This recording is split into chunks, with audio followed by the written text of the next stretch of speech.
Bismillahirrahmanirrahim. Assalamualaikum warahmatullahi wabarakatuh. Alhamdulillahirabbil alamin. Hamdan katsiran thayyiban mubarakan fi kama yuhibbu rabbuna wa yardah.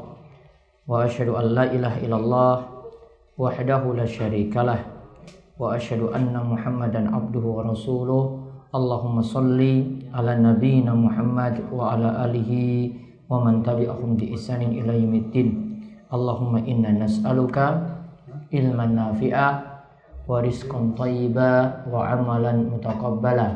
Allahumma laka aslamna wa bika amanna wa alayka tawakkalna wa ilayka anabna wa bika khasamna. Allahumma inna na'udzu bi izzatika la ilaha illa anta an tudillana antal hayyu allazi la yamut wal jinnu wal insu yamutun. Alhamdulillah, kita bersyukur pada Allah Subhanahu wa taala atas nikmat dan karunia yang telah Allah anugerahkan pada kita sekalian, sehingga di kesempatan malam hari ini kita berada dalam keadaan sehat walafiat dan duduk kembali dalam majelis yang mulia ini. Mungkin-mungkin majelis ini adalah majelis yang penuh berkah bagi kita sekalian. Kita senantiasa dikaruniakan ilmu untuk memperbaiki amalan kita dan juga memperbaiki keseharian yang kita hadapi dari masalah-masalah ibadah, dan juga mudah-mudahan hati kita senantiasa diperbaiki dan kita semakin rajin untuk mengoreksi diri dan bertekad untuk menjadi lebih baik ya untuk kedepannya. Salawat dan salam semoga tercurah kepada junjungan kita Nabi besar Nabi Agung Muhammad sallallahu alaihi wasallam, pada para sahabat, para tabi'in, serta para ulama yang telah memberikan contoh yang baik kepada kita untuk beragama. Baik, kesempatan kali ini kita akan melanjutkan kembali hadis dalam kitab Riyadhus Shalihin, masih membicarakan tentang bersegera untuk melakukan kebajikan. Kita telah sampai pada hadis nomor 90, hadis keempat dalam bahasan kita ini, yaitu hadisnya dari sahabat Abu Hurairah radhiyallahu anhu. Perlu dipahami bahwasanya hadis-hadis dalam kitab Riyadhus Shalihin ini sangat mudah sekali kita pahami dari setiap judul bab yang disampaikan oleh beliau, yaitu disampaikan oleh Imam Yahya bin Syaraf An-Nawawi. Maka Bapak Ibu-ibu bisa pahami isi atau maksud dari hadis itu dari judul bab. Ya, isi atau maksud dari hadis itu dari judul bab. Maka hadis yang berikut ini juga, yaitu hadis yang keempat dari bab ini, menjelaskan tentang bersegera dalam kebajikan. Tentang bersegera dalam kebajikan. Ada kesempatan untuk lakukan segera. Kemarin telah kita lihat karena Nabi SAW selesai sholat langsung mengambil pilihan untuk keluar dari shaf, kemudian menuju ke rumah salah satu istri beliau, mengambil emas yang ketika itu belum disedekahkan. Kemudian beliau kembali lagi ke masjid dan memberitahukan kepada para sahabat maksud dari beliau kenapa cepat-cepat setelah sholat itu langsung menuju rumah. Tanda ada kesempatan beliau mengingat ada amanat yang belum ditunaikan, maka beliau segera untuk menunaikannya. Juga pada hadis yang kemarin tentang ada seorang yang bertanya pada Rasulullah SAW, gimana kalau aku pergi berperang? Bagaimana kalau aku pergi berjihad? Tempatku nanti di mana? Maka Nabi SAW katakan fil jannah. Orang yang pergi berjihad tempatnya itu di surga. Kemudian ketika itu dia dalam keadaan makan kurma, dia buang kurmanya tadi. Kurmanya dibuang. Setelah itu dia pergi berjihad dan dia mati di medan perang. Dia mati di medan perang. Namun tadi kalimat Nabi SAW, siapa yang pergi berjihad terus mati, ini bukan ditujukan pada orang tadi sebenarnya, namun umum. Bisa jadi orang itu juga termasuk, orang-orang yang lainnya juga termasuk. Yang jelas Nabi SAW menyebutkan dengan sifat, tidak nunjuk orang. Nabi SAW menyebut dengan sifat, tidak nunjuk orang. Namun hadis ini juga jadi pembahasan, kita juga diperintahkan kalau punya kesempatan untuk melakukan suatu kebajikan, jangan ditunda-tunda. Jangan berkata sofa, nanti besok. Akhirnya kita tidak punya waktu untuk melakukan kebajikan tersebut. Nah, kali ini kita lihat hadis yang keempat dalam bab ini, atau hadis nomor 90 dari Abu Hurairah radhiyallahu anhu.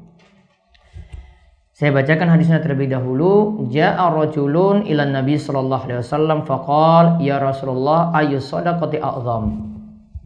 Ayyus shadaqati a'zamu ajran?" Qal, "Anta saddaqa wa anta sahihun syahihun takhshal faqra wa ta'mulul ghina wa la tuhmal hatta idza balagatil hulqum." Qulta li fulanin kadza wa li fulanin kadza wa qad kana li fulanin. Muttafaqun alaih. Al-hulqum ma'nahu majrun nafs wal mari'u majrut ta'am wasyarab. Coba Pak Nur baca artinya.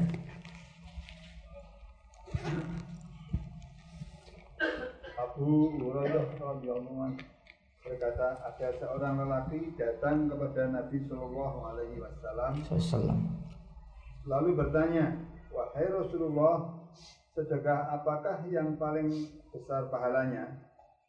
Beliau menjawab, "Kamu bersedekah pada saat kamu masih sehat, saat kamu fakir, saat kamu pikir, saat kamu takut menjadi fakir, dan saat kamu berangan-angan menjadi kaya. Dan janganlah engkau menunda-nunda sedekah itu hingga apabila nyawamu telah sampai di tenggorokan, kamu baru berkata, untuk si fulan sekian, untuk si fulan sekian, dan harta itu sudah menjadi hak si fulan." Muttafaqun alaih.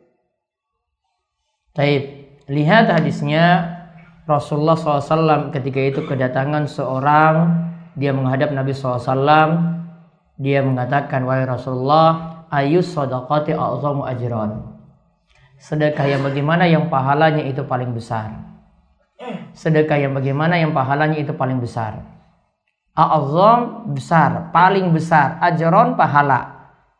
Berarti ada sedekah yang sahabat ini ingin tahu sedekah yang bagaimana sehingga dia tidak sia-sia untuk bersedekah. Dia tidak sia-sia untuk bersedekah. Kemudian Nabi SAW katakan, "Anta saddaqa." Engkau sedekah dalam keadaan wa anta sahihun syahihun tahshal faqra. Engkau bersedekah dalam keadaan sahih, masih sehat. Namun syahihun, engkau dalam keadaan pelit. Ya, dalam keadaan pelit. Ini saya takut keluarkan, nanti uang saya habis. Kemudian takshal faqra, dan khawatir jatuh miskin.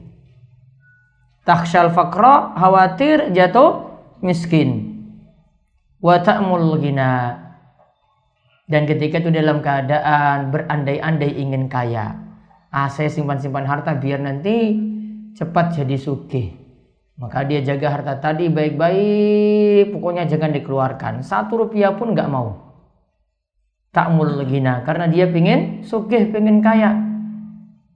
Wala tuhmal, jangan nunda-nunda, kata Nabi SAW, hatta iza balagatil hulqum. Nantinya kalau nyawamu itu atau rohmu itu sudah sampai di kerongkongan, baru nanti malah mau dekat mati, baru nanti mengatakan, sudahlah, nanti harta ini untuk si fulan, ini untuk pesantren ini untuk sekolah ini, untuk amal jariah ini, wali fulan kaza, besarnya sekian, wa qad kana li fulan. Padahal memang sudah jadi haknya atau jatah orang-orang tadi untuk diberi.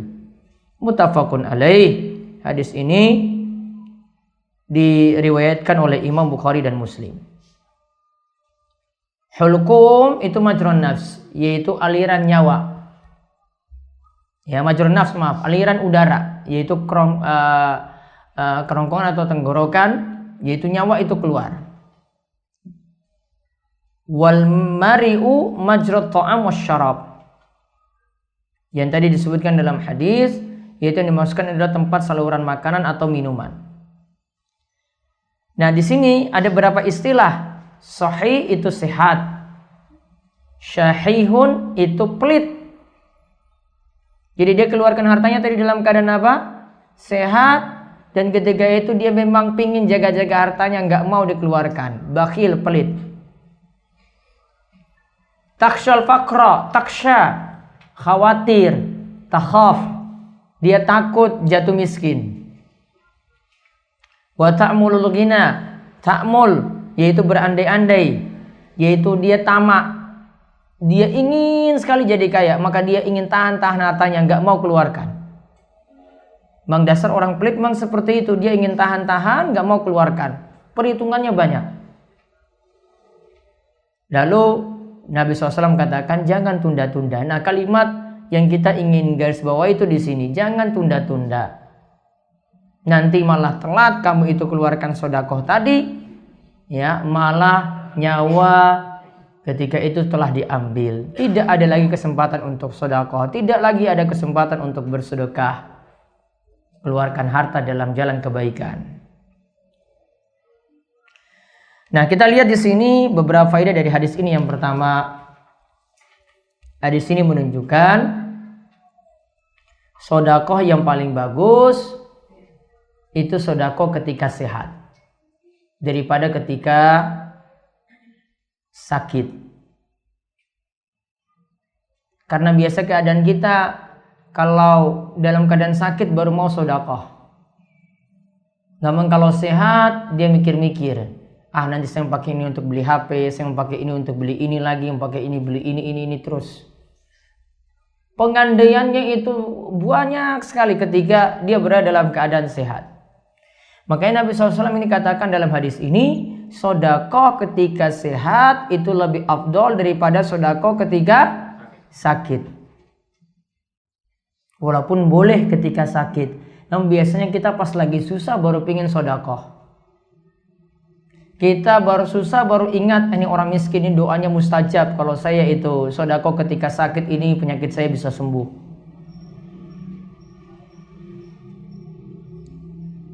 Kemudian faedah yang berikutnya juga, biasanya sifat pelit itu ada ketika seseorang itu sehat. Sifat pelit itu ada ketika seorang itu sehat. Jadi kalau dia sehat, kalau punya harta, sifat pelit ini ya semakin menguat. Tambah lagi kalau dia itu butuh dan keinginannya itu banyak sekali.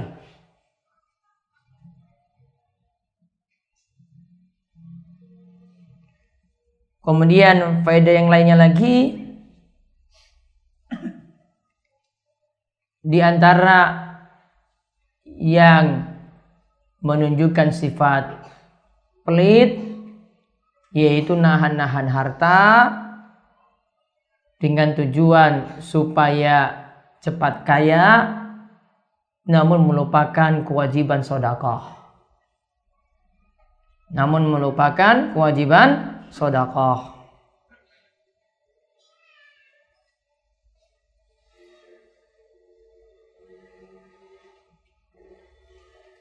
Karena ada yang jadi sifat dari orang kaya yang dia itu pelit, atau ada yang punya harta dia tahan-tahan harta tadi, padahal harta ini kalau dalam masalah zakat sudah mencapai nisab. Sudah bertahan 1 haul 1 tahun, namun dia tidak mau hitung-hitung untuk kewajibannya dalam hal zakat tadi. Atau kalau ini kaitannya dengan nafkah keluarga, dia perhitungan juga untuk kebutuhan istri, untuk kebutuhan anaknya. Namun kadang untuk hal yang sia-sia malah lebih didahulukan daripada untuk hal-hal semacam ini.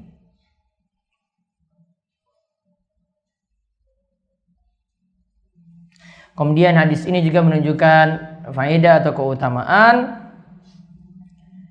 at-targhib fil musarah ilal khairat, yaitu Nabi Shallallahu Alaihi Wasallam memotivasi untuk bersegera melakukan kebajikan. Nabi Shallallahu Alaihi Wasallam memotivasi untuk bersegera melakukan kebajikan.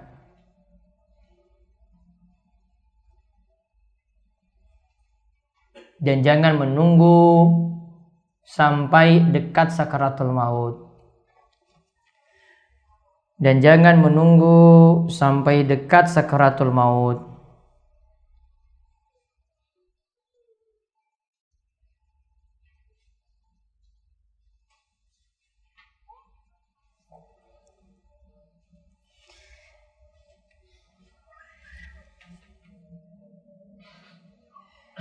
Dan di sini juga ada pelajaran yang lainnya, Bapak dan Ibu sekalian, bahwasanya keinginan atau nafsu manusia itu banyak. Nafsu manusia itu banyak. Dan nafsu itu asalnya adalah suatu yang lazim, yang pasti ada pada manusia. Nafsu itu adalah suatu yang lazim, yang memang ada pada manusia. Namun perlu dipahami bahwasanya nafsu yang keliru itu jika diamalkan atau disalurkan pada tempat yang keliru. Kita punya nafsu untuk makan, untuk minum, nafsu untuk hubungan intim. Asalnya ini adalah suatu yang pasti manusia itu miliki. Namun kalau ini sudah mengantarkan pada jalan yang keliru, jadi keliru pula, jadi salah jalan pula. Maka tadi kalau harta ini, kalau kita ikuti nafsu kita untuk nahan-nahan terus, akhirnya lupakan kewajiban, akhirnya jadi keliru. Sebenarnya nahan saja, nahan harta tadi tidak masalah. Jenengan nabung juga tidak masalah. Nyimpan untuk nanti persiapan anak sekolah, untuk nanti kedepannya seperti apa, tidak masalah. Namun ingat, jangan sampai lupakan kewajiban. Maka kadang kita cuma menuruti hawa nafsu. Menuruti nafsu kita, saya nahan-nahan lah, saya takut saya itu miskin. Maka sikap kita bagaimana untuk mengatasi nafsu semacam ini? Nafsu diantara cara melawannya yaitu dengan melakukan yang berlawanan dengan nafsu. Ya, dengan melakukan yang berlawanan dengan nafsu. Tadi ingin pelit. Berarti kalau kita nafsunya seperti itu, cara atau solusinya gimana untuk mengatasi? Biar tidak pelit tadi muncul, ya keluarkan saja. Ya, muncul rasa pelit ini, saya mau nahan, sudahlah, saya keluarkan saja. Makanya di sini dia keluarkan harta ketika dia dalam keadaan pelit. Berarti dia didorong oleh Nabi SAW, pokoknya kamu lawan hawa nafsumu. Walaupun nafsumu itu asalnya punya sifat pelit seperti ini, namun paksa lawan sifat pelit tadi. Berarti faedah bisa kita ambil tadi, ya, yang namanya nafsu ketika membawa pada jalan keliru butuh dilawan. Ketika nafsu itu membawa pada jalan keliru butuh dilawan, bukan diikuti.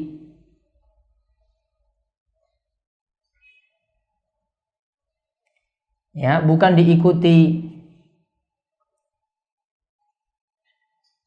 Contoh, kalau dalam hadis ini, antas sahihun syahihun, engkau itu bersedekah dalam keadaan sehat, pelit. Padahal dalam keadaan pelit disuruh sedekah. Dalam keadaan pelit disuruh sedekah, kan berarti disuruh lawan. Ya, engkau disuruh lawan, kita disuruh lawan sifat pelit ini. Jangan nuruti. Kalau ini dituruti, akhirnya tidak mau sedekah, dia tahan-tahan terus. Nanti saya itu jatuh miskin. Nanti kapan lagi saya itu bisa kaya. Dia nuruti itu, maka dia akhirnya jadi pengikut hawa nafsu. Inilah yang tercela. Jadi nafsu sekali lagi itu tidak masalah kita miliki. Punya nafsu makan, punya nafsu minum. Gimana kalau tidak punya nafsu? Gimana mau selera untuk makan? Gimana mau selera untuk minum? Namun kadang satu kondisi ini perlu ditahan. Kita sudah makan dan ini sudah berlebihan. Maka perlu dilawan. Lawannya bagaimana kalau punya nafsu makan berlebihan? Yuk ditahan. Kalau sudah cukup, stop. Maka puasa itu jalan juga untuk lawan nafsu makan ini. Nafsu minum juga dia lawan. Kalau seorang itu berpuasa, maka ditahan tadi, dilawan. Apa yang bertentangan dengan nafsu ini itu dilawan. Pingin tidur terus, malas-malasan, mumpung libur. Ya, biasanya Sabtu kali Minggu itu ada pengawasan banyak, pengajian pagi, pengajian Sabtu pagi atau sore. Mau tidur-tiduran. Kalau kita mau turuti, pasti nanti akan tidur sudah dari pagi sampai sore. Namun kalau ini dia lawan, ya, dia lawan dapat hal manfaat. Bisa dapat ilmu di pengajian. Maka nafsu itu kadang itu butuh dilawan semacam tadi. Maka Allah Subhanahu wa taala itu memuji orang-orang yang melawan nafsunya tadi. Fa amma man tagha wa athara al-hayata ad-dunya fa innal jahima hiya ma'wa. Wa amma man khafa maqama rabbih wa nahan nafsa 'anil hawa. Ya, di awalnya disebutkan orang-orang yang melampaui batas. Wa athara al-hayata ad-dunya, dan mendahulukan kepentingan dunia. Maka baginya itu neraka. Baginya itu neraka jahim. Kemudian bagi orang yang wa amma man khafa maqama rabbih, siapa yang takut pada Rabb-nya, wa nahan nafsa 'anil hawa, dan dia cegah nafsunya untuk diikuti terus, fa innal jannata hiyal ma'wa, sebaliknya dia bukan dapat neraka namun dia mendapatkan surga sebagai tempat kembalinya. Maka disebutkan dalam ayat ini wa nahan nafsa 'anil hawa, dia tahan, dia cegah nafsunya tadi. Kalau keliru, kalau salah, kalau pelit, kalau enggan bersedekah, dia lawan. Maka nafsu itu tadi butuh dilawan. Ya, sehingga tidak terus-menerus dituruti. Ya, sehingga tidak terus-menerus dituruti. Dan sebab orang itu mengikuti hawa nafsu itu banyak sekali. Faktornya itu banyak. Di antara faktornya orang itu mengikuti nafsunya tadi, yang pertama, enggan berada dalam majelis ilmu, enggan ngaji.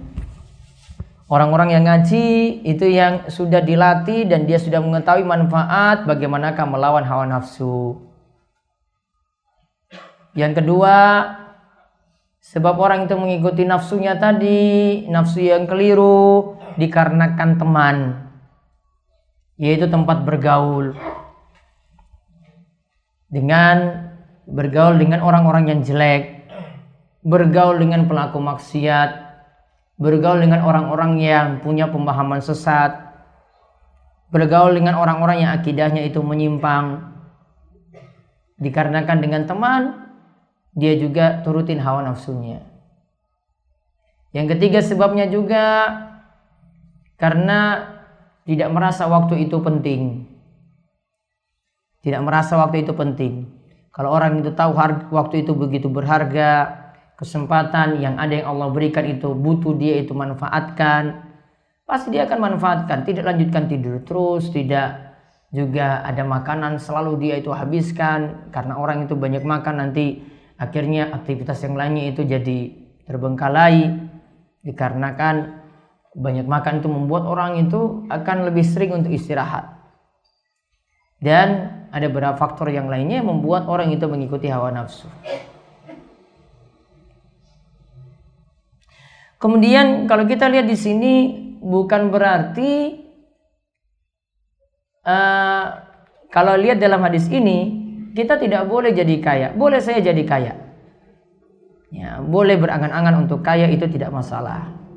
Atau kita membuka bisnis, menempuh bisnis dengan cara yang halal, ya, kemudian jadi kaya, tidak masalah.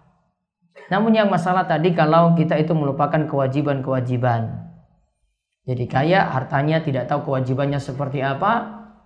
Jadi kaya, kemudian lupa akan ibadah pada Allah Subhanahu wa taala, lupa dekat dengan Allah.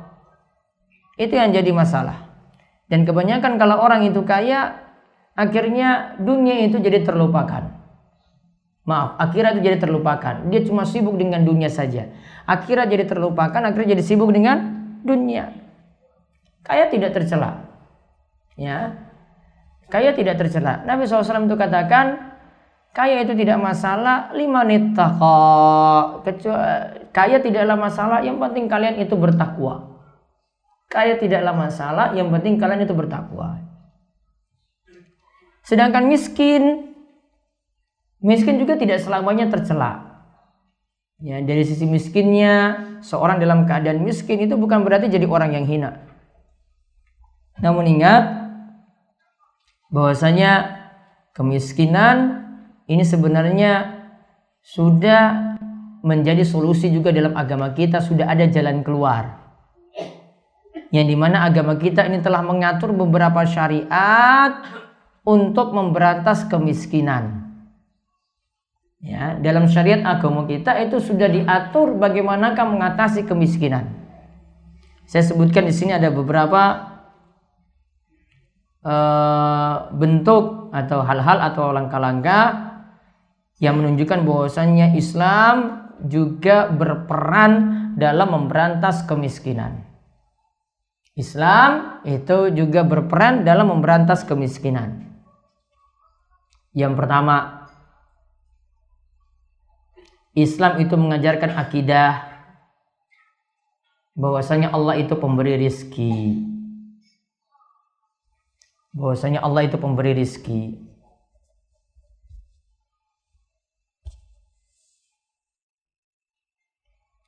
Kalau orang tahu Allah memberi rizki, rizki itu ada tentu dengan sebab. Berarti kalau tahu Allah memberi rizki, dia cari sebab supaya rizki itu datang. Maka Islam memberikan solusi dengan keyakinan seperti ini supaya orang semangat kerja. Allah beri rizki, kamu itu kerja, kita itu kerja, akhirnya Allah memberikan rizki kepada kita dengan mudah. Harus ada sebab. Bukan berarti keyakinan ini menunjukkan kita cuma berpangku tangan saja, tidak mau kerja dan usaha apa-apa. Cuma bergantung rizki nanti biar nanti Allah turunkan. Karena saya sudah diberi jatah rizki. Saya sudah ditakdirkan rizki, saya nggak perlu kerja. Ya, karena rizki saya sudah datang, sudah ada jatahnya. Keyakinan seperti ini meniadakan kerjanya makhluk cuma dapat begitu saja, ini juga pemahaman keliru. Kalau kita meyakini Allah pemberi rizki, tetap menunjukkan bahwasanya kita mesti cari sebab untuk dapatkan rizki dari Allah yang mau memberikan rizki tadi. Kemudian yang kedua yang dibuktikan lagi dalam agama kita, bahwasanya Islam itu memberantas kemiskinan. Yang kedua, Nabi SAW itu mengajarkan meminta perlindungan dari miskin. Meminta perlindungan dari miskin.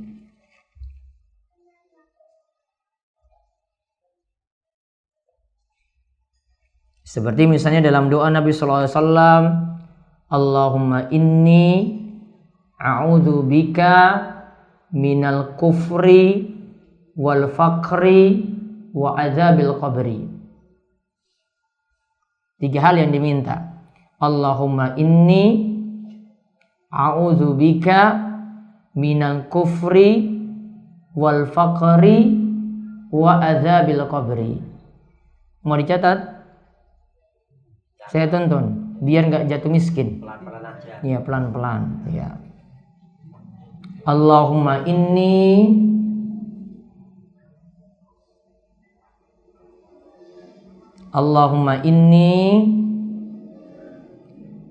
a'udzu bika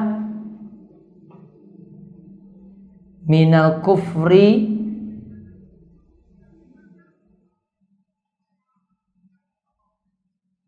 wal faqri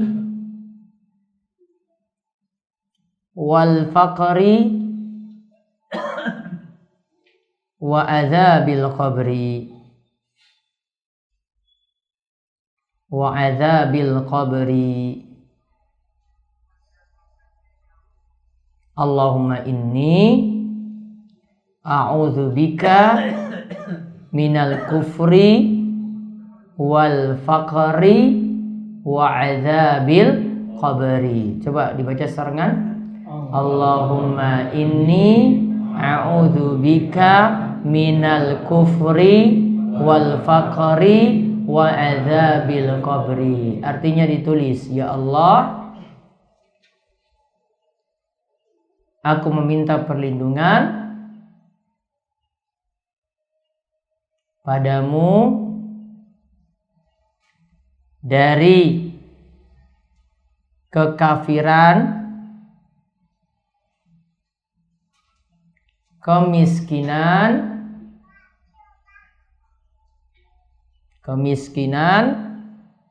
dan siksa kubur.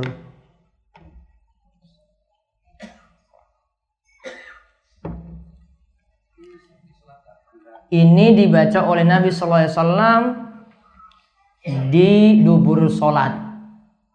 Dubur itu artinya akhir salat.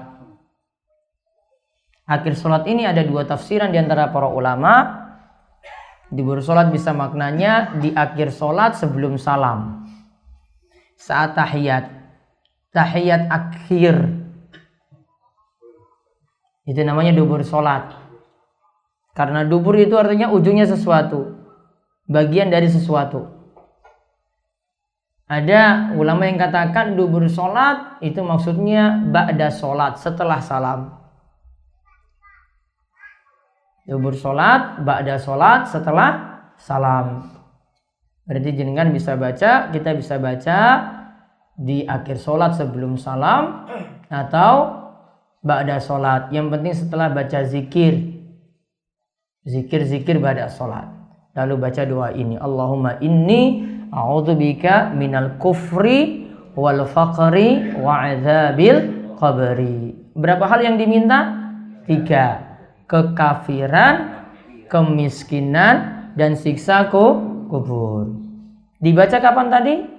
Saat dubur sholat. Bisa jadi maknanya dubur sholat itu di akhir sholat sebelum salam. Bisa maknanya setelah sholat, setelah salam. Nah, doa ini jadi dalil bahwasanya Islam juga minta perlindungan dari kemiskinan. Berarti Islam ingin memberantas kemiskinan. Karena meminta perlindungan di sini berarti meminta perlindungan dari sesuatu yang jelek. Berarti asalnya kemiskinan tidak disukai, ingin diberantas. Makanya ada doa khusus untuk itu. Alasan lagi yang ketiga bahwa Islam memberantas kemiskinan.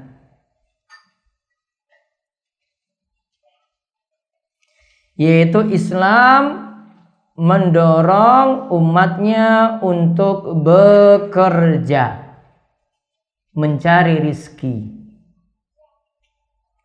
Islam mendorong umatnya untuk bekerja, mencari rizki.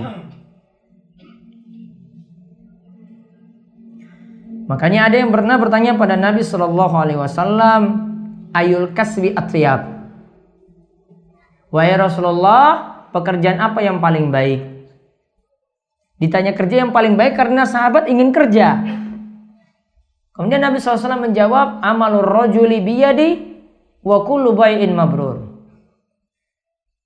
Setiap pekerjaan yang itu menggunakan tangan. Ya, setiap pekerjaan yang menggunakan tangan, dia kerja dengan tangannya. Dan kata Nabi SAW, yang kedua yaitu setiap jual beli yang bersih, yaitu jual beli yang diberkahi, yang itu tidak melakukan pelanggaran-pelanggaran dan juga memenuhi syarat-syarat dalam jual beli. Tidak ada penipuan, tidak ada riba, tidak mengelabui, tidak berbohong, tidak ngakal-ngakali. Kalau ngakal-ngakali itu budayanya orang Yahudi. Ya, ngakal-ngakali itu budayanya orang Yahudi. Yahudi itu pintar memang, namun pintar ngakali. Mereka dahulu itu Rasulullah SAW itu katakan Allah dan Rasulnya itu telah melarang bangkai dan juga minyak bangkai atau lemak bangkai Lantas mereka mengelabuinya dengan minyak tadi itu dibuat jadi padat. Minyak tadi itu dibuat jadi padat. Lalu ketika itu dijual, upahnya diambil. Ngakal-ngakalinya gimana? Kan yang dilarang dalam bentuk cair. Kalau saya buat dalam bentuk padat, kan gak dilarang. Ngakal-ngakalinya seperti itu. Maka Rasulullah SAW katakan, qatalallahu liyahud. Sungguh Allah telah melaknat orang Yahudi. Mereka dilarang jual bangkai tadi, lemak bangkai. Mereka ngakal-ngakalinya itu bagaimana? Jamaluhu. Mereka buat jadi padat. Kemudian mereka itu jual dan mereka makan upahnya. Dilaknat. Jadi dalam Islam tidak boleh ada pengelabuan. Ngakal-ngakali dalam jual beli nggak boleh. Kalau ini memang rusak, ya katakan rusak. Tidak boleh diakal-akali. Ya, perlu jujur dalam jual beli. Nah, makanya di sini Islam itu motivasi untuk melakukan jual beli. Islam memotivasi umatnya untuk berdagang. Islam memotivasi umatnya untuk bekerja. Menandakan bahwasanya Islam itu tidak ingin umatnya itu berada di bawah garis kemiskinan. Kemudian yang keempat, apa tanda Islam itu memberantas kemiskinan? Yang keempat, diwajibkan zakat bagi agniya, bagi orang-orang kaya. Diwajibkan zakat bagi agniya, bagi orang-orang kaya. Ini dari hartanya, simpanannya 2,5%. Ini dari hasil taninya karena dia cuma berharap dari hujan, pengairannya itu tidak bayar sama sekali, ya, maka 10%. Namun kalau dia itu butuh untuk pengairan, keluarkan biaya 5%. Dapat harta rikas, simpanan orang-orang sebelumnya yang terpendam dalam waktu yang lama, maka zakatnya 20%. Juga memperhatikan nisab. Sapi nggak sekedar punya sapi untuk dizakati, namun sapinya telah mencapai 30 ekor. Kambing tidak sekedar punya kambing, namun kambingnya sudah mencapai 40 ekor. Unta nggak sekedar punya unta, namun untanya telah mencapai 5 ekor. Maka Islam mewajibkan zakat, asalkan orang tersebut telah memenuhi syarat-syaratnya. Kemudian yang kelima, tanda Islam juga memberantas kemiskinan. Umat Islam dimotivasi untuk bersedekah, mengeluarkan wakaf, dan menyantuni yatim dan para janda. Dan menyantuni yatim dan para janda.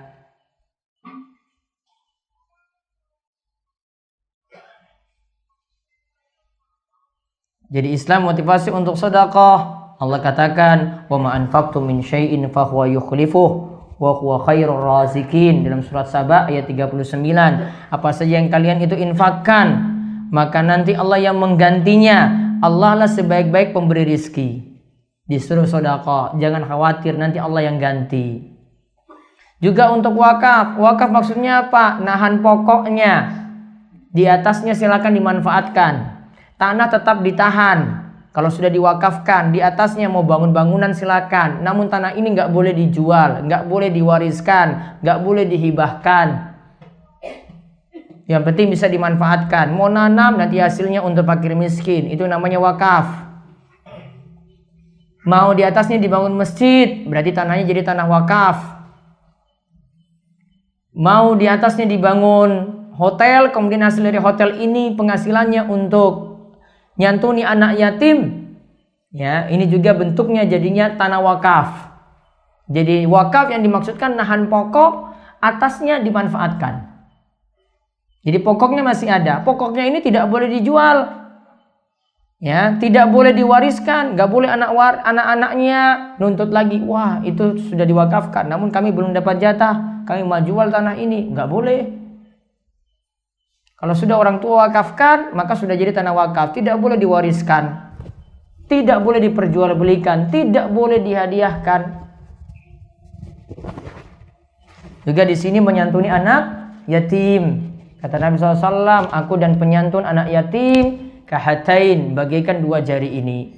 Yaitu Nabi SAW berisyarat dengan jari tengah dan jari telunjuk. Artinya sangat dekat dengan Nabi SAW. Juga di sini termasuk menyantuni para janda. Karena janda-janda tadi tidak terurus. Ya, maka kalau ada yang nyantuni ini termasuk juga dalam rangka salah satu tujuannya adalah memberantas kemiskinan. Kemudian buktinya lagi yang keenam, Islam memberantas kemiskinan. Islam melarang riba, melarang perjudian, melarang penipuan dalam jual beli. Karena riba, perjudian, dan pengelabuan tadi ini cuma kerjaan orang-orang yang ingin ngakali yang lainnya, nipu yang lainnya, biar dia sendiri yang jadi kaya. Maka tujuan riba itu kalau dia yang tanamkan modal untuk pinjamkan orang uang, untuk ngutangi, dia nggak pernah mau rugi. Salah satu prinsip riba itu nggak pernah mau rugi. Pinjamkan orang uang, pokoknya harus kembali. Mau lihat orang ini mampu kembalikan atau tidak. Prinsip riba itu pokoknya meminjamkan dan dia tidak pernah mau rugi. Kalau dia tanam modal, pokoknya saya mau ambil untungnya saja. Kalau rugi, pokoknya tetap uangnya dikembalikan. Riba itu punya prinsip nggak mau bagi rugi bareng-bareng, cumanya mau bagi untung. Sedangkan kalau dalam prinsip Islam, kalau kita itu kerjasama, ini satu nanam modal, ini adalah pelaku usaha, prinsipnya untung bagi bareng-bareng, kemudian rugi nanggung bareng-bareng. Saya sudah kerja sebagai pelaku usaha, kemudian ini rugi, padahal sudah jalankan sesuai dengan SOP. Maka yang punya modal juga harus rasakan rugi juga, modal tidak kembali. Ya, modal tidak kembali. Namun jangan karena saking baiknya seperti ini, akhirnya yang pelaku usaha asal-asalan saja untuk kerja. Pokoknya modal kan katanya nggak usah kembali, nggak apa-apa. Ya, nggak boleh. Harus juga bangun prinsip jujur. Kerjanya benar, sesuai dengan prosedur, sesuai dengan SOP. Maka Islam itu melarang riba di antara tujuannya. Karena riba tadi orang yang miskin malah tambah sengsara. Yang susah tetap tambah susah. Karena tadi yang kaya tidak pernah mau rugi. Ya, yang kaya tidak pernah mau rugi. Dia sudah pinjamkan pokoknya harus kembali, bahkan harus lebih. Yang miskin kalau dengan riba tambah miskin. Utangnya 1 juta rupiah bisa jadi 15 juta. Bisa nggak jadi 15 juta? Ya bisa. Dianakan sudah telat 1.500.000, telat lagi jadi 3 juta, telat lagi jadi 6 juta, telat lagi jadi 9 juta, terus sampai 15 juta bisa. Akhirnya rumahnya ludes habis, padahal cuma gara-gara utang 1 juta tadi di awal, cuma gara-gara dia tidak mampu untuk mengembalikan. Maka riba itu buat orang tambah sengsara. Maka kalau Islam itu melarang riba, di antara tujuannya untuk memberantas kemiskinan. Juga tadi apa? Ada perjudian, kimar. Karena kimar untung-untungan. Yang ini untung besar, yang ini buntung besar. Yang ini untung besar, ya, nasib-nasiban, yang ini rugi besar. Contoh dalam hal ini di tengah-tengah kita itu, ya, contoh yang kalau di dunia modern itu ada istilah asuransi. Asuransi pakai prinsip ini. Ada yang untung besar, ada yang dapat rugi besar. Coba semua yang nanam tadi premi di pihak asuransi tadi, semuanya kena kecelakaan. Rugi besar nggak pihak asuransi? Rugi besar atau tidak? Rugi besar. Namun kalau tidak ada yang kena eksiden, kecelakaan sama sekali, mana yang untung? Pihak asuransi. Yang ini kita cuma setor saja nggak dapat apa-apa. Dia mau kita dikasih kalau ada eksiden dulu, kalau tidak dikasih.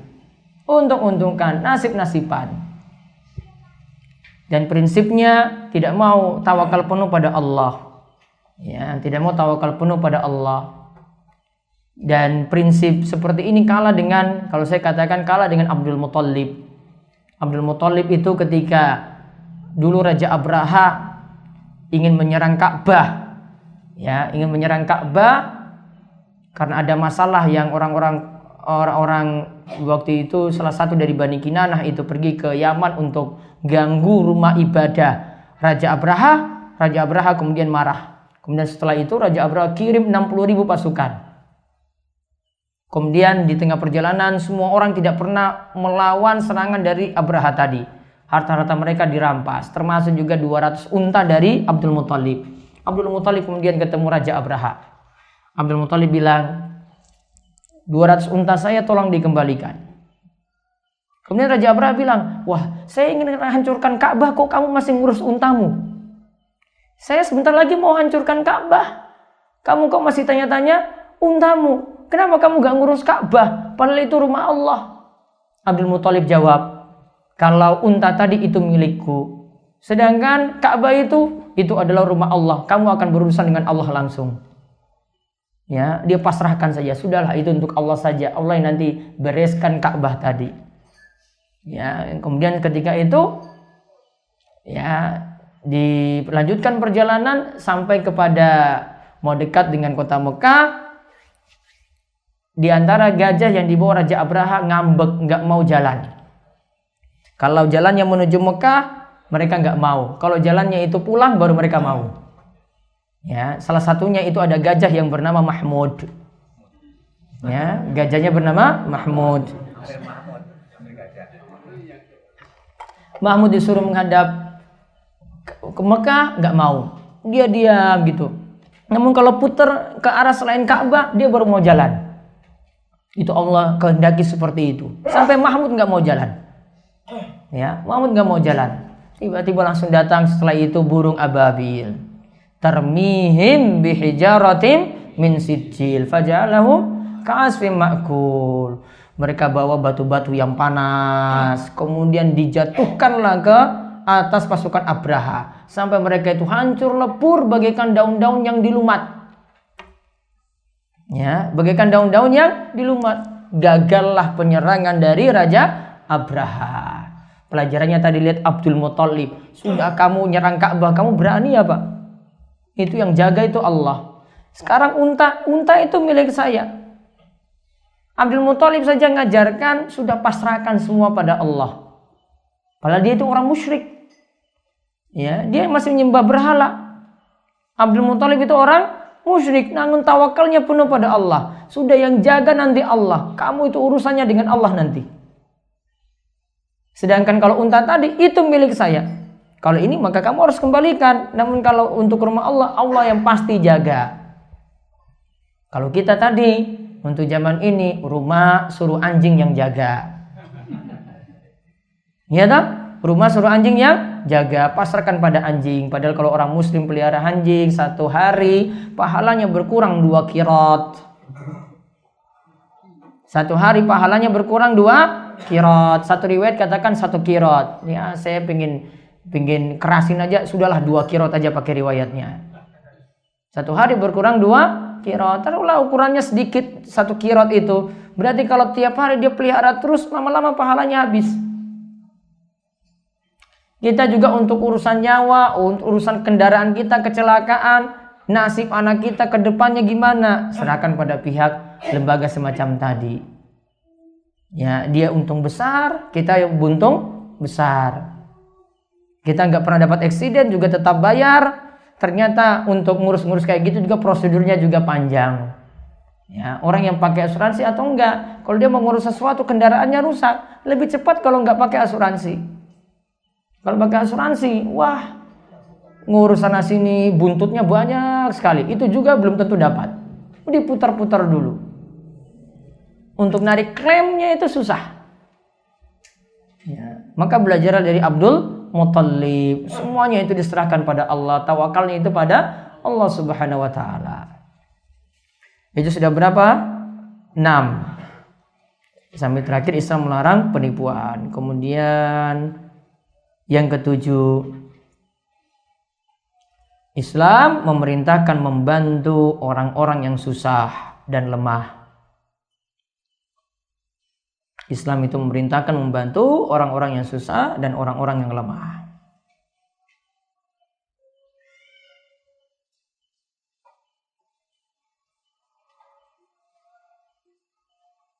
Ini kita bisa lihat dalam banyak catatan sejarah dan hadis-hadis Nabi SAW.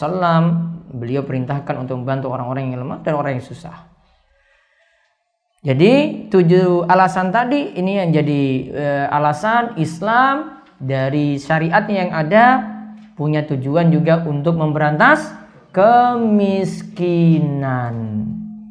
Ya, Islam punya tugas juga untuk memberantas kemiskinan. Jangan kira Islam itu cuma datang begitu saja, cuma syariatkan sholat, cuma syariatkan puasa, cuma suruh orang itu berhaji. Islam punya tujuan yang besar sekali dari syariatnya. Sampai beberapa syariat kita lihat tujuannya sampai ke situ. Maka coba kalau riba itu diberantas, orang-orang miskin itu diatasi, maka kemiskinan itu akan selesai. Kalau tidak ya minimal itu berkurang. Ya. Namun nanti tugas kita, kalau sudah tahu Islam itu membawa syariat rahmatan lil alamin seperti tadi, tugas kita yo ngaji, belajar. Kalau tidak mau ngaji, tidak mau belajar, ya tentu saja kemiskinan tidak mungkin teratasi. Karena tadi kunci dari Islam itu memberantas kemiskinan, akidah dulu tadi pertama. Ya kan? Harus punya akidah yang benar. Coba kalau akidahnya itu tidak benar, akidahnya itu masih percaya dengan keramat-keramat, masih percaya dengan dukun-dukun paranormal, masih percaya dengan orang-orang pintar, masih percaya dengan kubur-kubur yang bisa mendatangkan rizki atau pesugihan. Ya, kalau masih percaya seperti itu, tidak akan selesai problem hidup. Semuanya bisa selesai dengan memperbaiki akidah. Itu cuma didapat kalau kita mau ngaji, kalau kita mau ingin nambah ilmu terus. Wallahu alam bisawab. Selesai pembahasan kita hadis ke-90. Monggo jika ada pertanyaan dipersilahkan. Ya. Assalamualaikum warahmatullahi wabarakatuh. Waalaikumsalam warahmatullahi wabarakatuh. Saya ingin tentang tadi masa sekitar riba. Riba itu prinsipnya mencari untung saja ya. Riba prinsipnya cari untung saja, nggak mau nanggung rugi. Ini masalah yang diambil oleh masyarakat Indonesia dan termasuk saya. Ini masalah BPJS Pak Ustaz. BPJS itu apalagi yang BPJS mandiri itu kan setiap anggota daftar dan membayar setiap bulannya. Kalau bayarnya itu terlambat itu istilah itu mati terus, istilah itu berlakunya mati terus ke seluruh daftar lagi. Dan itu pelayanannya kurang memuaskan. Sementara yang membayar setiap bulan itu tidak sakit tapi bayar terus. Sementara yang sakit itu pun dibatasi. Mama hanya 3 hari, orang harus suruh pulang. Sehingga itu adanya yang pihak banyak yang dirugikan tuh bagi yang bayar terus tapi nggak pernah sakit ya. Sementara yang bayar sekali ada yang tidak bayar sama sekali malah dilayani digratiskan sampai sembuh. Itu bagaimana? Keduanya, masa pegawai negeri sini sama seperti setiap bulan kita dibungut dipotong untuk askes kesehatan. Sakit tidak sakit dipotong gajinya. Terus di dalam pelayanannya itu di rumah sakit dibatasi.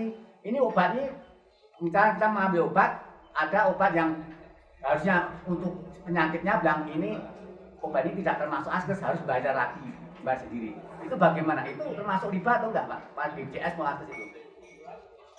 Padahal itu wajib dan harus. Taib.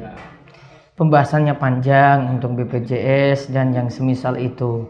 Yang perlu dipahami yang pertama, kalau dari sisi kita mengikuti prosedural, dikarenakan itu jadi keharusan kalau jadi pegawai harus punya BPJS semacam tadi, ya terpaksa harus mengikutinya. Nanti masalahnya boleh nggak dimanfaatkan ataukah tidak. Ya, namun kalau jenengan bukan jadi suatu kepaksaan, kalau tidak mengikuti, tidak didesak, tidak ada sanksi apa-apa, maka baiknya tidak mengikuti. Ya, maka baiknya tidak mengikuti. Nanti pengobatannya dengan cara yang normal. Ya, saran saya kalau itu cuma prosedural, ya saya harus ngikut. Kalau enggak ada sanksi-sanksi ini dari satu saya sebagai pegawai, ya sebagai anak buah seperti itu, maka terpaksa mengikuti. Ya, sehingga nanti dibedakan nanti untuk yang sifatnya mandiri dan sifatnya itu karena butuh. Kalau sifatnya mandiri kita buat sendiri, ya maka baiknya tidak dimanfaatkan. Namun kalau memang benar-benar miskin, pemerintah punya jalan untuk mereka yang miskin-miskin tadi memang pantas untuk mendapatkan bantuan tersebut. Wallahu a'lam bishawab. Bisa lihat nanti tulisan saya di rumaiso.com. Di bagi yang biasanya buka website, ada pembahasan seperti itu sudah dibahas dan belum berubah. Ya walaupun ada yang mengatakan BPJS itu sudah hilang dendanya, namun harus dibuktikan terlebih dahulu. Wallahu a'lam. Ada lagi? Depan dulu, baru belakang. Saya mau menanyakan misalnya kita beli, tapi dalam kita ditanya misalnya yang beli berapa, ini kita nggak sebutkan itu boleh nggak? Saya telah beli ayam, ya 100. Gimana? Kita beli ayam ya misalnya, ya 100. Ada yang mau beli, tapi tanya dan tadi yang beli berapa, tapi kita merahasiakan, uang nggak usah tahu, harganya sekian. Itu boleh nggak?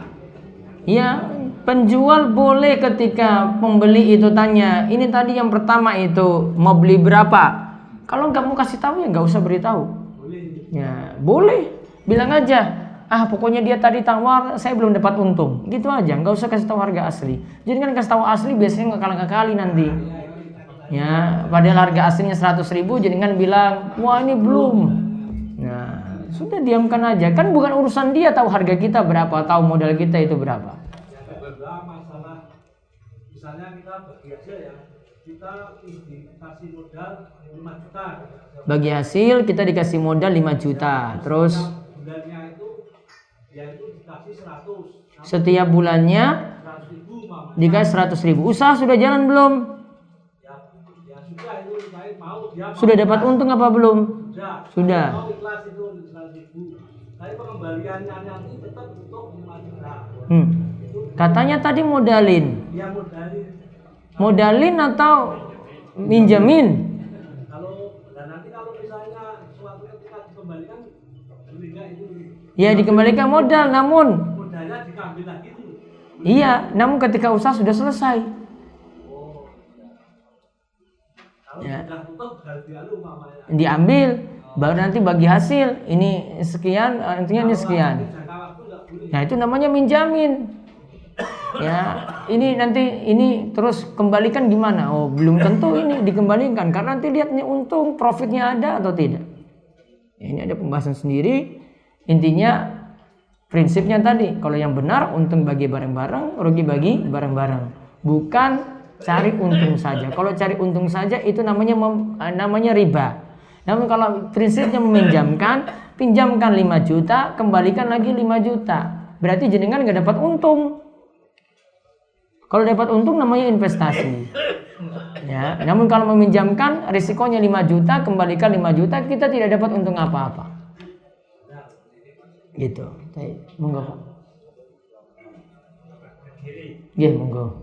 Assalamualaikum warahmatullahi wabarakatuh. Waalaikumsalam. Yang pertama, saya sampaikan masalah wakaf. Karena saya kemarin selama 5 tahun mengurusi tanah wakaf ke Imam. Ini permasalahan tanah wakaf. Ada tanah wakaf itu yang jadi problem di masyarakat karena dulu dirinya itu kalau dulu itu kaum rois Pak. Jadi belum seperti sekarang ada organisasi, ada itu berbadan hukum. Dulu hanya kaum rois. Yang penting ada nadirnya kaum rois yang tanda tangan.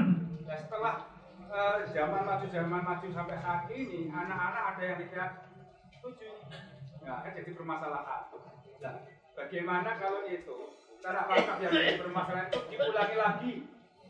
Orang banyak masih hidup, anaknya masih ada dan semuanya sepakat diulangi lagi, mulai mewakafkan lagi nadirnya organisasi yang berbadan hukum. Boleh. Yang pertama. Seperti itu boleh. Saya sekarang masih punya problem tanah wakaf di tengah dusun yang kiri kanannya penuh rumah. Itu di tengah-tengah. Kalau itu kita manfaatkan karena dulu kita di wakaf itu untuk pondok pesantren. Jadi kan sekarang pondok pesantren yang ada di tempat saya itu sudah luas dan banyak. Nah, itu rencananya itu untuk kegiatan santri maksudnya. Nah kalau itu kita bangun di beteng, nutupi semua kiri kanan tidak bisa jalan. Kalau itu nadirnya paketnya itu rela, itu bukan beli. Tukar, bolehnya itu ditukar di pinggir jalan atau ditukar sawah biar dimanfaatkan. Yang ketiga, saya minta sangu Pak Ustaz, minta didoakan. Jumat pagi saya berangkat haji sama istri, mohon didoakan semua jamaah. Walaupun saya tiap malam selesai kadang tidak, tapi saya mengikuti terus. Ustaz Muhammad Abdul di wajahnya saya mengikuti. Ini tadi Mbak saya, bagaimana tempat saya. Lama besok Pansuaso pagi dan mulai kami pamit didoakan. Saya didoakan. Jumat pagi jam 00 saya berangkat ke Madinah. Mungkin itu yang kami sampaikan. Assalamualaikum warahmatullahi wabarakatuh. Waalaikumsalam warahmatullahi wabarakatuh. Taib, yang pertama tadi dulu tanah wakaf sudah ada, sekarang ingin diatasnamakan organisasi yang berbadan hukum. Ya, jadi nazir apa wakifnya? Itu dari ormas tadi. Nggih. Seperti itu boleh.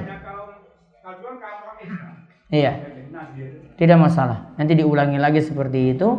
Dan perlu dipahami Bapak dan Ibu sekalian, sekarang wakaf baiknya diurus resmi. Karena masalahnya kalau kita cuma sekedar ngomong ini saya sudah wakafkan, suatu waktu itu bisa dituntut. Entah yang dulu orang tuanya itu, anak-anaknya itu masih ada, itu nuntut, itu kan nggak benar wakafnya. Ya, sehingga kalau punya kekuatan hukum, hitam di atas putih, sudah ada sertifikat wakaf tadi, maka sudah punya kekuatan tadi, apalagi untuk tempat ibadah. Ya, termasuk juga pondok pesantren dan seterusnya seperti itu. Kemudian yang kedua tadi, tukar guling untuk tanah wakaf boleh. Ini pendapat dari Umar bin Khattab. Ya, pendapat dari Umar bin Khattab, beliau ketika itu masih membolehkan tukar guling untuk tanah wakaf dengan catatan diganti dengan sesuatu yang lebih manfaat. Contoh misalnya kita punya masjid. Masjid ini sudah sempit. Ada tanah kosong di sebelah lebih luas. Terpaksa ini kita jual untuk nutupi pembangunan yang ada di tanah wakaf yang baru. Ya, maka ini dijual kemudian dipindah ke tempat sana. Seperti itu dibolehkan. Dengan catatan tadi diberi catatan diganti dengan sesuatu yang lebih manfaat. Ya, berlaku untuk tanah masjid boleh. Ya, ada fatwa dari Umar bin Khattab seperti itu. Saya sebutkan hal ini ada buku kecil yang saya tulis judulnya Amalan yang Langgeng. Ada di bagian wakaf saya sebutkan seperti itu. Ya, ada pendapat dari Umar bin Khattab. Ya, saya nukilkan ini pendapatnya, dan sebagian ulama seperti Ibnu Taimiyah itu membolehkan tukar guling untuk tanah wakaf dengan catatan diganti dengan yang lebih manfaat. Kemudian untuk keberangkatan hajinya besok dan juga mungkin yang lainnya yang ada yang berangkat atau keluarganya, mungkin dimudahkan perjalanan ya sampai ke Madinah, kemudian ke Mekah untuk menunaikan umroh dan haji, kemudian balik ke tanah air juga dengan selamat. Assalamualaikum innaka wa amanatak wa khawatim amalik. Aku titipkan agamamu, kemudian usahamu di sana dan juga urusan akhirmu. Mugi-mugi Allah yang terus menjaga dan Allah tidak mungkin menyia-nyiakan titipannya. Itu mawon. Ada lagi? Ya. Tanya, umpamanya saya menemu di jalan uang 2000 atau saya ambil itu, saya ragu-ragu untuk saya infakkan, itu boleh nggak? Yang pertama. Terus teman saya yang kedua saya tanyakan, itu beli motor pinjamnya di BRI, nah, itu termasuk uang riba enggak?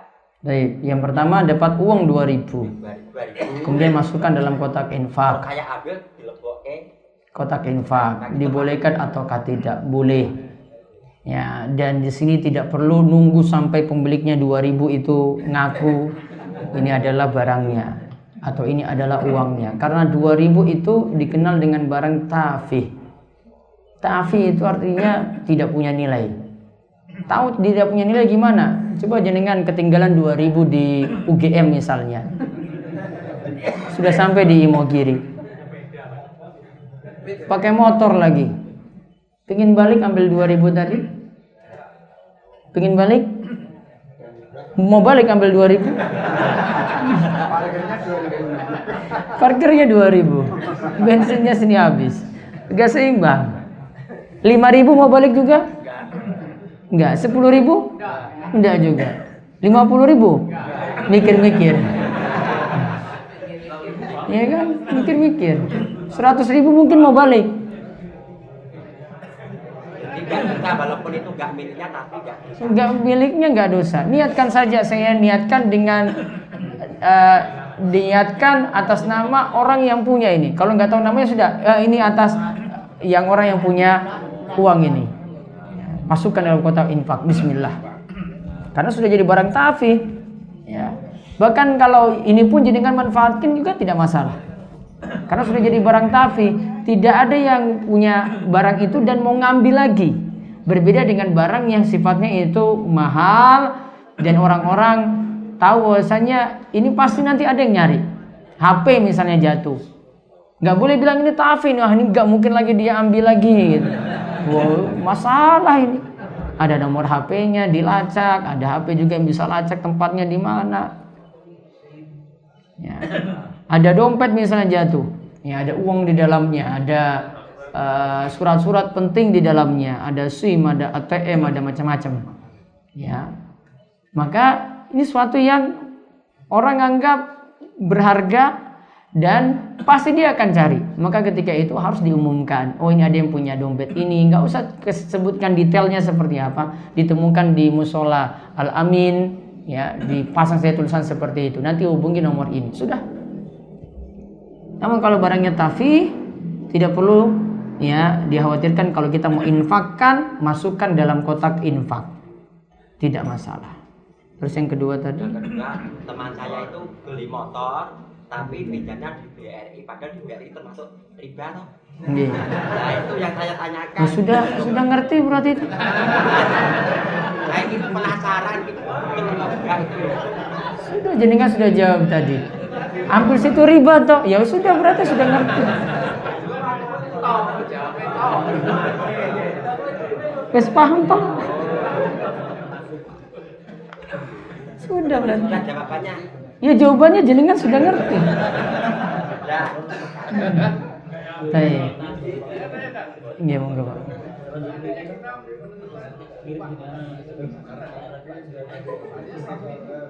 Uangnya 100.000. Tadi yang jatuh tadi. Nggih, terus. Enggak boleh. 50.000, 100.000 dapat di jalan. Enggak tahu yang punya ini siapa. 50.000 masukkan kotak infak. 50.000 lagi untuk jajan. Makan uang yang enggak halal berarti. Karena bukan milik kita. Dan dia pasti cari nantinya. Kata Nabi SAW, tidak halal bagi kita mengambil sesuatu yang kita itu tidak diridhoi untuk memanfaatkannya. Ya, seperti itu. Ya. Mau tanya, misal seperti ini, kita beli motor untuk rumah, tapi menggunakan uang riba. Pada saat beli itu kita belum tahu kalau itu haram. Kemudian kita ikut kajian kalau tahu kalau itu riba itu haram. Nah sebaiknya rumah atau motor yang beli pakai uang riba itu digimanakan atau? Baik. Awalnya beli rumah, beli motor pakai uang riba. Baik. Terus sudah ngaji, baru paham. Itulah risikonya ngaji. Siapa suruh ngaji? Kalau nggak ngaji kan nggak tahu. Namun kalau orang nggak ngaji dosanya jadi double. Yang pertama siapa suruh kamu nggak ngaji. Yang kedua sudah tahu pas ngaji. Ya dia akhirnya terjerumus dalam riba. Jadi kalau orang nggak ngaji malah dosanya 2. Namun kalau sudah ngaji baru tahu, oh dosanya 1. Namun masalah, ya berarti solusinya gimana untuk ini setelah tahu? motornya mau diapakan, ya rumahnya itu mau diapakan, ya. Yang jelas berarti proses pelunasannya tetap ada, harus dilunasi. Jenengan mau pindahkan juga over kredit juga, jenengan pindahkan riba ke riba orang lain. Apalagi kasih ke, saya mau kasih ke saudara saya. Oh berarti jenengan selamat dari neraka, suruh saudara masuk neraka. Gampangannya kayak gitu. Namanya pindahkan sesuatu yang jelek kan, berarti ini kita sudah dapat jelek, kita lepas. Kasih ke saudara, sudahlah kamu yang lanjutkan punya saya, dan saya nanti kamu yang lunasi. Wah itu berarti kita selamat, kita buat saudara kita masuk neraka. Tega sekali berarti. Ini nggak usah di over. Berarti tugasnya jenengan lunasi. Lunasinya bagaimana? Ya kalau bisa segera mungkin. Lunas gimana itu Ustaz? Kalau udah beli rumah itu lunas gitu, yang dipakai terus lebih baik itu rumahnya diapakan? Ya sekarang pertanyaannya, rumahnya jadi milik siapa? Dan motornya jadi milik siapa? Yang milik jenengan. Namun yang masalah jenengan carinya dengan cara yang salah. Ya, jenengan carinya dengan cara yang salah. Jenengan mau lepas juga sama saja juga. Ya, kadang buat masalah yang berikutnya, mendingan diselesaikan, menyesal sudah melakukan seperti itu, mudah-mudahan Allah terima tobatnya, ya, dan nanti tidak mengulang lagi dengan utang-utang berikutnya yang sama. Ya. Kemudian untuk ini silakan dimanfaatkan, rumahnya silakan manfaatkan, ya, motornya silakan dimanfaatkan. Caranya yang keliru dari awal. Jadi tetap dilunasi.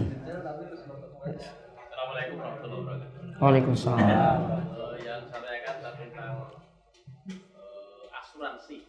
Ada asuransi jiwasraya, ada asuransi. Ada jiwasraya, ada apa lagi? Ya, asuransi yang lain. Dan ada asuransi yang lain. Untuk riba apakah tidak? Bentuknya apa? Ya termasuk untuk riba atau tidak? Seandainya asuransi jiwa. Kita tidak katakan itu riba, namun lebih daripada riba. Karena dalamnya itu satu, ada qimar, perjudian.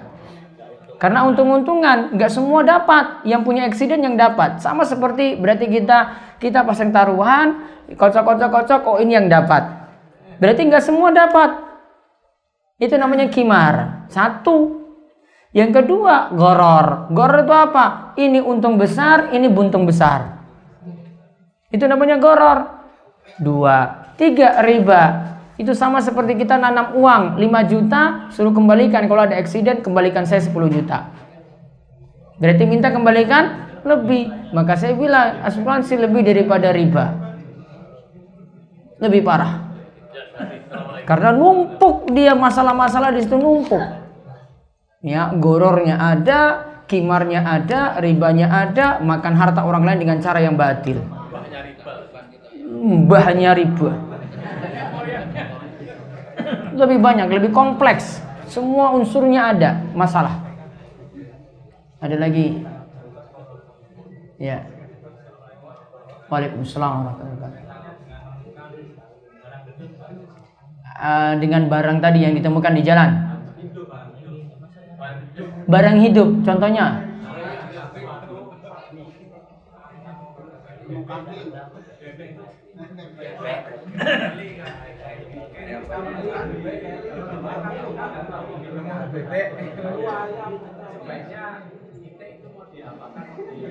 Nah, ada bebek yang hilang. Ya, kita dapat. Hewan itu ada 2 macam. Ada yang hilang itu yang bisa kembali. Ngerti rumah. Seperti unta. Unta itu ngerti rumah. Dia tahu rumahnya itu di mana. Maka jangan diambil. Biarkan dia, nanti dia pulang sendiri. Yang kedua, itu ada yang nggak bisa pulang. Nah inilah yang jadi masalah. Yang nggak bisa pulang ini bagaimana? Nggak tahu jalan balik ke rumah itu seperti apa. Wallahu alam untuk solusinya, apakah bisa dimanfaatkan ataukah tidak? Di sini dilihat dulu. Ini kalau jadi barang yang orang-orang cari, maka ditunggu sampai yang punya itu datang. Biasa waktu menunggu itu 1 tahun. Biasa. Memeliharanya repot kan? Ya sudah, jenengan lepas saja, nggak usah diurus. Dia pada jenengan yang repot. Mikir 1 tahun saya harus ngingu bebek ini.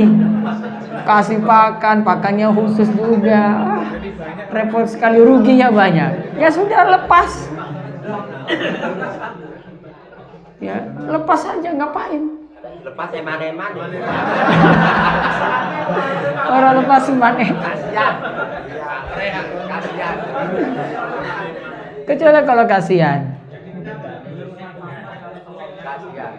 Ya minimal ada pengumuman dulu lah, mungkin 1 minggu sudah agak berat sekali untuk jaga tadi. Kalau tidak, sudah jenengan manfaatkan itu, terus uangnya itu kalau ini dihargakan berapa, dari uang ini nanti disedekahkan saja. Anggap kita itu seperti beli hewan ini gitu. Wallahu a'lam. Terakhir ya. Kaitannya dengan jual beli kucing. Jual beli kucing. Dalam karung. Itu kan bukan kucing dalam karung nih, tapi kucing beneran. Itu diperbolehkan atau tidak? Baik. Karena kan kucing-kucing yang mahal-mahal itu dijual. Nabi SAW melarang hal itu, disebutkan dalam hadis naha an samanis as-sinnaur. Nabi SAW melarang dari jual beli dan mendapatkan upah dari jual beli kucing. Kucing apa yang dimaksudkan? Umum. Mau kucingnya itu mau kucing impor, kucing liar, kucing yang ditemukan di jalan, haram untuk diperjualbelikan. Dikasih apa dibagi? Baik? Ya. Biaya apa namanya? Biaya pelihara yang sebelumnya. Misalkan ada orang yang mau ngasih Tukar biaya pemeliharaan sebelumnya. Dibolehkan ataukah tidak? Baik, nggak usah ngakal-ngakali, itu sama saja mau jual. Ya. Sama saja mau jual. Jadi tidak perlu muter-muter. Mau bilang biaya ini ke biaya ini, bilang saja mau jual. Iya kan? Sama, kita punya ini ada burung yang kita pelihara sudah 1 tahun coba. Kan gak mungkin jenengan bilang, wah ini saya biaya ini pakannya saya beli sekian ini sekian. Bilang aja kan mau jual, saya mau jual ini, kamu mau beli nggak? Sudah kan, namanya jual. Gak usah jenengan bilang, wah ini biaya meliharanya setahun kayak gini. Untuk apa sebut? Wong kita mau beli itu kok. Saya nggak peduli kamu mau pakannya mau habis berapa. Pasti kan maksudnya jual. Barter itu jual beli. Para ulama itu definisikan baik itu mubadalatus syai' bisyai'. Namanya baik atau jual beli itu menukar sesuatu dengan sesuatu. Berarti barter itu jual beli. Karena belum ada uang. Karena dulu itu barter sistemnya. Saya punya beras, jenengan itu punya gandum, di barter. Jual beli namanya. Saya punya emas, jenengan punya makanan pokok, saya tukar. Nah, itu namanya barter. Tapi kita sebut dengan jual beli. Jadi barter itu masuk jual beli.